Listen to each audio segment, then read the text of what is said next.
I've been the executive director for 21 years, but when I first came to work here, I had just finished my master's degree in clinical psychology, and I really wanted to. I had done 2 internships here, and I really wanted to work at the East Texas Crisis Center. So this is I was able to get on and start here, and that was a long time ago. That was back in the mid-90s. We're in a little one-story L-shaped building behind the original Bruno's, and it had originally been a little small one-story church, and in 1980 the Crisis Center was able to purchase that building and do some renovation, and they had started out with 6 bedrooms, and you know, no matter what you start with, it's never enough because you grow and then you've outgrown it, and so there again was just a lot of things fell into place as they needed to in order for us to move into this facility, where we were able to expand our bedrooms. We can serve more people. We don't have to put people on a waiting list that need to get out of harm's way quickly, and and we really expanded on our children's program area. Back in our older building, we only had 1 room, about twice its size.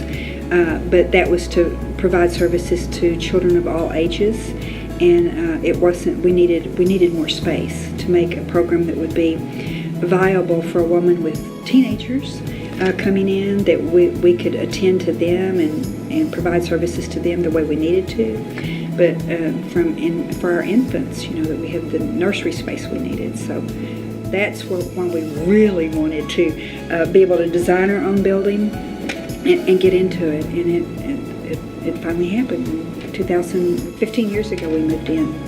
Years ago I was one of the counselors, and I worked with a lot of young girls that were victims of sexual assault, and so 10, 12 years later, this young woman, the receptionist called me and she said, "I have a young lady out here that wants to see you." And so I brought her in, and she said she was one of your clients when she was 15. And she came in, she had just graduated from nursing school. And she said, "I wanted you to know that I made it. I was able to finish high school, I was able to get through college, I had my nursing degree, and I wanted you to know that because, you know, so many years ago, she was one of the girls that I worked with." But you have those little moments that are so powerful and that just really push you forward to do whatever you need to do.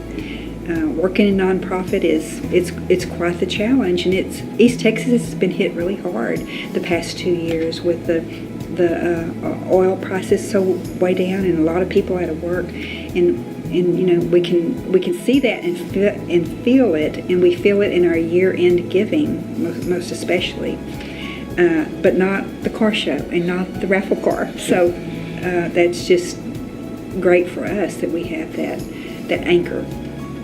When we're set up at the fair, we have so many people that will come up and say, "Y'all helped me. It's been years ago, but you helped me get out of a really bad situation, or you helped my friend, or you helped my mother, or you helped my sister."